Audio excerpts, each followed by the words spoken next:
Ang mais, ang ganda na sana ng mais, tapos dadaanan lang ng bagyo. Wawa naman ang magsasaka. Oh, pati sitaw. Oh, ayan. Narbis na ngayon ng iba. Pati sitaw, ang gaganda ng mga pananim.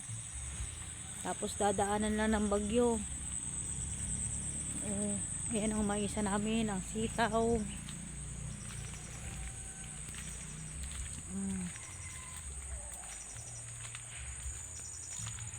Dito nakataas ang aming mais, ang aming sitaw.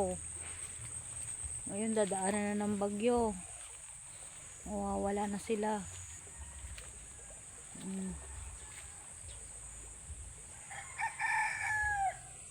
Berding berde mga pananim. Ayan mga sitaw namin, oh. Tapos dadaanan na ng bagyo mga pananim.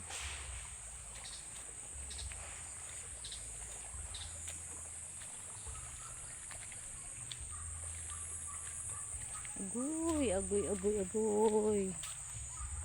Nawawala na ang aming gulay, ang aming pananim na sitaw at saka mais. Babagyuhin na.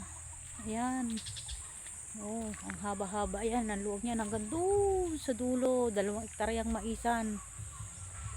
Ngayon, dadaanan na siya na ngayon ng bagyo.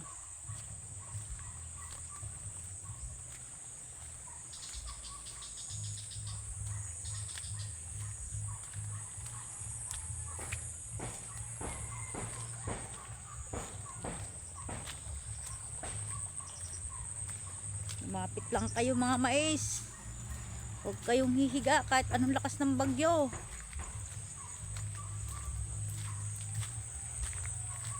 Dadaan na mamaya ang dilubyo.